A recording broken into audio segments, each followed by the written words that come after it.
கல்லூரி 196 அரசு கலை மற்றும் கல்லூரிக்கு தமிழ்நாட்டில் 96 கல்லூரிக்கு பிரின்சிபாலே இல்லை. அப்படின்னா எப்படி அந்த கல்லூரியுடைய நிர்வாகம் எப்படி இருக்கும் சிந்தி பாருங்க. அனைத்து இந்திய அண்ணா திராவிட முன்னேற்ற கழக அரசு கிட்டபோது 17 10 ஆண்டு 2010 2021 வரைக்கும் 17 அரசு மருத்துவக் கல்லூரி மருத்துவமனை சாதனை படைச்சோம். 21 பாலிடெக்னிக் கல்லூரி, 67 கலை மற்றும் அறிவியல் கல்லூரி, 4 பொறியியல் கல்லூரி, 4 வேளாண்மை கல்லூரி, 5 கால்நடை மருத்துவக் கல்லூரி ஆராய்ச்சி நிலையம், 7 சட்ட கல்லூரி. கண்ணகி நகரில் தூய்மை பணியாளர் திருமதி வரலட்சுமி அவர்கள் வந்து மின்சாரம் தாக்கி இறந்திருக்கிறாங்க.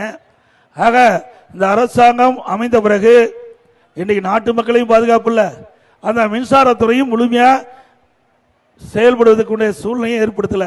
அதனால இன்றைக்கு ஒரு உயிர் போயிருக்குது.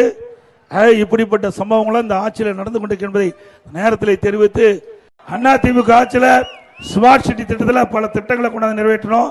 திருச்சி என்றால் மலைக்கோட்டை, அந்த மலைக்கோட்டை அதன் நுழைவாயிலான மெயின் கார்டு கோட்டை சீரமைப்பு செய்து மின்வெளியில் பிரகாசிக்க செய்தது அதிமுக அரசு. அங்கு புராதன தன்மையுடன் பூங்கா 39 கோடி மதிப்பீட்டில் தொடங்கப்பட்டது அதிமுக ஆட்சி. மேலும் திருச்சி மாநகரில் 16 பூங்காக்களை உருவாக்கப்பட்டது. 5 போக்குவரத்து திட்ட அழகுபடுத்தும் பணியை 16 கோடி மதிப்பீட்டில் செய்யப்பட்டது.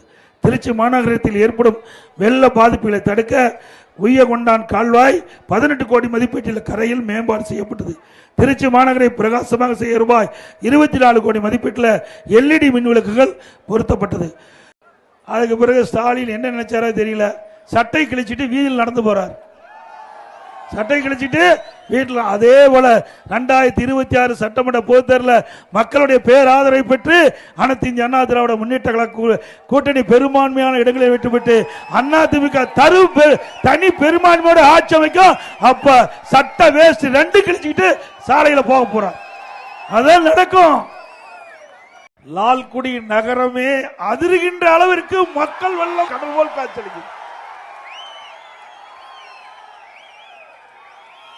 அடுத்த ஆண்டு நடைபெற்ற சட்டமன்ற பொது தேர்தலில் லால்குடி சட்டமன்ற தொகுதியில் நம்முடைய கூட்டணி கட்சி சேர்ந்த கழக வேட்பாளர் வெற்றி பெறுவதற்கு இங்க இருக்கின்ற மக்களுடைய கூட்டமே சாட்சி.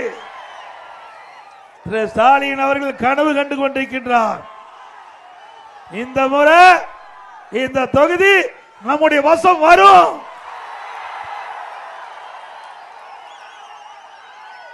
உங்களுடைய உழைப்பு, உங்களுடைய ஆரவாரம், உங்களுடைய எழுச்சி நிச்சயமாக நம்முடைய வேட்பாளர் வெற்றி பெறுவதற்கு இதுவே அறிகுறி.